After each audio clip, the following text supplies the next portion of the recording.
पर एक दिन पंडित छन्नू लाल और मास्टर हरि राम में जोरदार बहस छिड़ गई। पंडित जी ने पैर पसार कर कहा, भाई बैठना ही जीवन का असली सुख है। देखो, जब तक आदमी बैठा रहता है आराम से खाना खा सकता है, पूजा कर सकता है, यहां तक कि राजनीति भी कर सकता है। चलना तो गाय और गधों का काम है। मास्टर जी तुरंत खड़े हो गए, मानो तर्क को पैरों पर ही खड़ा करना चाहते हो।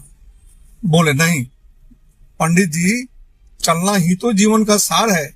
बच्चा जब जन्म लेता है तो बैठा नहीं रहता, पहले रेंगता है फिर चलता है। बैठना तो मृत्यु का पूर्वाभ्यास है। शमशान घाट में तो सब बैठे बैठे लेटे ही रहते हैं।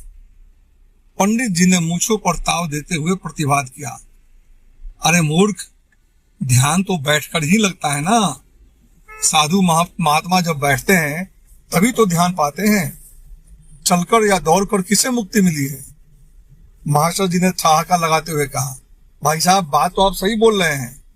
गौतम बुद्ध बैठे जरूर, लेकिन ज्ञान पाने से पहले उन्होंने कहां कहां तपस्या की, कहां कहां अनेक गुरुओं के पास गए, कहां कहां चल चल कर यहाँ वहां ध्यान की भटक में चलते रहे। तभी तो जाकर एक दिन थक कर बैठे और बैठने के बाद ही तो उनको मिला ध्यान। लेकिन इसके पहले जो उतनी लंबी वो चले, इतनी जीवन की यात्रा की है, क्या वो बिना चले हुए संभव था? इस पर बगल में जो गबरू लाला बैठा हुआ था, उसने दार्शनिक अंदाज में तंबाकू को मलते हुए कहा, अरे भाई, मेरे हिसाब से तो न चलना अच्छा है और न बैठना अच्छा है। भाई चल चल के क्या मिलेगा और बैठे बैठे क्या मिलेगा? सबसे आनंद तो आराम से तकिया लगाकर सोने में है।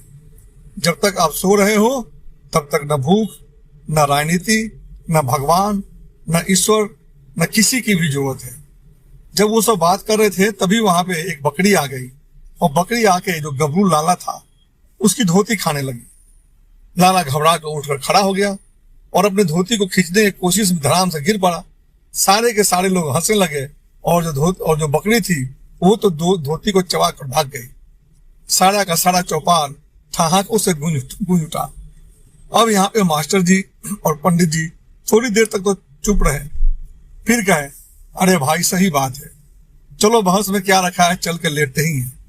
मतलब कहने का तात्पर्य यह है कि आदमी बेकार ही चलने और बैठने के बहस में उलझा रहता है।